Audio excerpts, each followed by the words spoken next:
Pada suatu hari, di siang yang cerah di sekitar pertengahan bulan Maret tahun lalu, seperti biasanya, aku melakukan rutinitas menjelajah internet. Namun, hari itu berbeda dari hari-hari yang lain, karena hari itu aku menyesal telah bangun dari tidur. Seharusnya, hari itu aku tak pernah bangun dari tidurku selama-lamanya. Kalau kau familiar dengan situs Daun Semanggi, maka kau tahu kalau di situs ini ada fitur untuk menyembunyikan konten spoiler, yang mana biasanya fitur ini orang gunakan untuk menyembunyikan konten spoiler atau konten tak senonoh.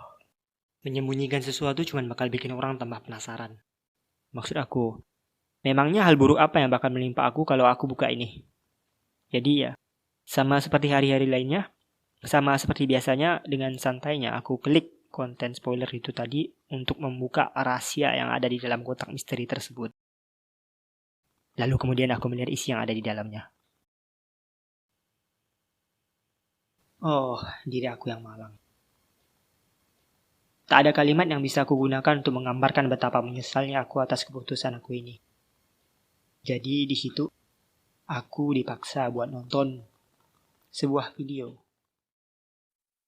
yang isinya seorang cowok berpakaian maid, perlu digarisbawahi, cowok berpakaian maid, yang atasannya dia pakai seragam maid, tapi bawahannya dia tak pakai apa-apa. Tak pakai celana pendek, tak pakai boxer, tak pakai dalaman, tak pakai apa-apa sama sekali. Aku yakin kau tahu apa yang aku lihat di situ. Terlihat dengan jelas sekali apa yang sedang dimainkannya di situ. Di antara selangkangannya itu, bisa aku lihat setiap pergerakan dari rudal antar benua yang tampak tengah tegak berdiri dengan berani mengudara.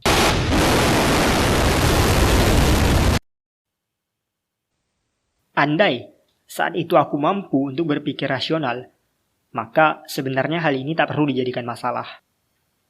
Ini tentunya bukan pertama kalinya aku melihat barang seperti itu. Hal-hal seperti ini disebarkan ke internet, itu udah biasalah. Pun alat itu sendiri aku juga punya kok. Tapi perlu untuk selalu kita sadari kembali bahwa suasana hati itu berperan besar dalam mempengaruhi pandangan kita terhadap sesuatu. Dan sialnya saat itu aku sedang berada dalam suasana hati dan kondisi pikiran yang mana apapun yang aku lihat bakal bikin aku merasa inferior. Apapun yang aku lihat bakal bikin aku jadi semakin rendah diri. Dan jelas saat-saat seperti ini bukanlah waktu yang tepat untuk aku menyaksikan atraksi burung femboy. Jadi, masalah sebenarnya antara aku dengan torpedo femboy ini adalah soal ukuran.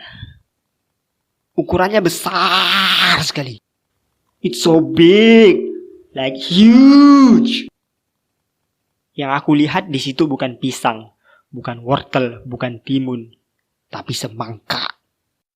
Yang bukan cuma sekedar besar tapi juga panjang, yang mana saking panjangnya aku yakin kalau itu femboy mau maka dia bisa bikin itu belalai menyentuh tempurung lututnya.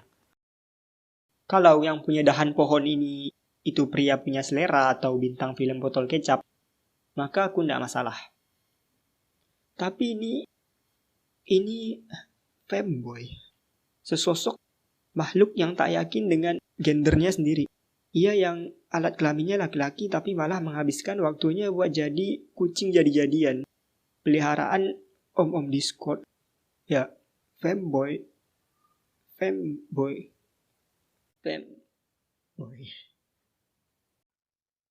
Sementara aku yang terlahir sebagai cowok, seumur hidup berusaha berperilaku dan bertingkah seperti cowok, mengupayakan seluruh hidup aku supaya kelihatan seperti cowok, yang mana semua ini aku lakukan atas nama tongkat ajaib yang ada di dalam celana aku ini.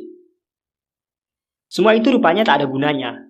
Karena femboy itu tadi buat aku sadar kalau realitanya ternyata di luar sana ada femboy yang diberkati untuk memiliki pedang yang lebih legendaris dari punya aku.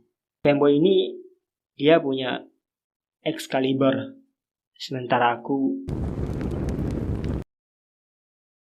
selama ini, aku tak pernah meragukan ukuran dari papan selancar yang aku miliki. Karena aku cukup percaya diri dengan panjang kali lebarnya. Saat aku SD dulu, Aku pernah terpaksa buat satu WC dengan anak-anak cowok yang lain. Dan kau tahu, mereka bahkan sampai berlari keluar ketakutan setelah mata mereka memandang kemegahan dari pistol air aku. Yang mana pengalaman ini bahkan sampai bikin aku malu. Karena aku takut kalau bakal ada isu-isu yang menyebar dan akhirnya aku bakal dihina oleh para filsuf-filsuf Yunani kuno. Ya, cerita ini sebenarnya tak pernah aku bagikan ke orang lain sebelumnya. Tapi walaupun begitu, pengalaman ini benar-benar bikin aku tambah percaya diri. Jadi karena hal inilah dari dulu aku seumur hidup tak pernah mempermasalahkan soal ukuran jamur aku ini. Hidup aku damai. Sampai hari di mana mata aku tertusuk oleh lemparan lembing fanboy itu tadi. Fanboy ini benar-benar bikin aku mempertanyakan hidup aku lagi. Apakah pengalaman yang aku alami ketika aku SD itu sebenarnya sudah tidak relevan? Apakah ukuran batang korek teman-teman SD aku kala itu yang sebenarnya kecil-kecil? Sehingga mata batin aku selama ini tertutup untuk menyadari kalau ternyata jambul Elvis yang aku miliki selama ini sebenarnya ukurannya biasa-biasa saja. Kalau kau dapat membuka dan melihat riwayat pencarian Google aku selama beberapa bulan terakhir, pasca insiden fanboy itu, maka kau bakal menemukan banyak pertanyaan aneh-aneh dituliskan di situ. Berapakah ukuran rata-rata jari telunjuk pria di seluruh dunia? Bagaimana cara memelihara ikan tongkol agar tumbuh menjadi sehat dan kuat? Tips memasak spaghetti supaya tidak letoy dan loyo. Aku di jalan kerap melihat iklan-iklan pembesar glukodi yang mana biasanya selama ini selalu aku abaikan. Tapi akibat dari insiden fanboy itu tadi, aku sekarang bahkan jadi sampai kepikiran apakah aku harus simpan nomor WA Maerot yang aku temukan di tiang listrik ini. Aku sempat terlibat dalam percakapan dengan 2 teman kuliah dan salah satu dosen aku di luar kampus. Kami membahas banyak hal di situ. Namun ada satu topik yang kala itu menurut aku menarik. Jadi kami di situ sempat membahas tentang cara budidaya sayur terong. Namun, teknik dan metode yang aku dengar dari mereka semuanya kedengaran gila dan tak masuk akal. Contohnya, coba sosis kau bakar dengan minyak labi-labi lalu kemudian kau pepes dengan daun pisang. Coba kau biarkan junior kau dihisap sama lintah hutan Kalimantan. Lalu kemudian kau biarkan terus-terusan membengkak semalaman. Aku tidak mau nunjukin lebih banyak gor.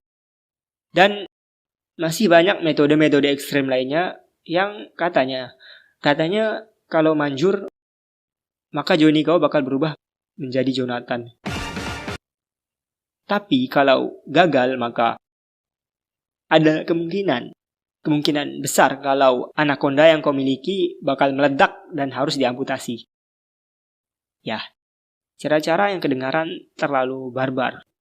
Kebanyakan orang pasti bakal berpikiran kalau cara-cara ini gila. Dan buat aku yang lebih gilanya lagi ialah fakta kalau ternyata di luar sana ada orang yang percaya dengan hal-hal ini.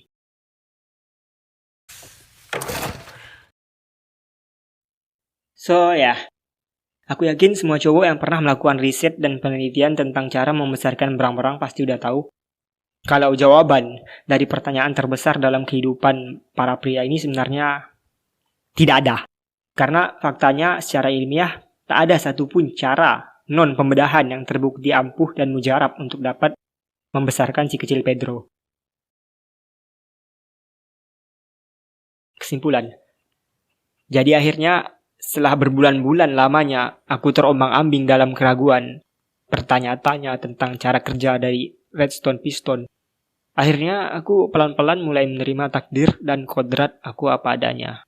In the end, botol mayonnaise tetaplah hanya sebuah botol mayonnaise. Pada akhirnya aku belajar bahwa hidup ini bukan hanya soal seberapa bagus senjata yang kau punya, namun juga seberapa lihai kau menggunakannya.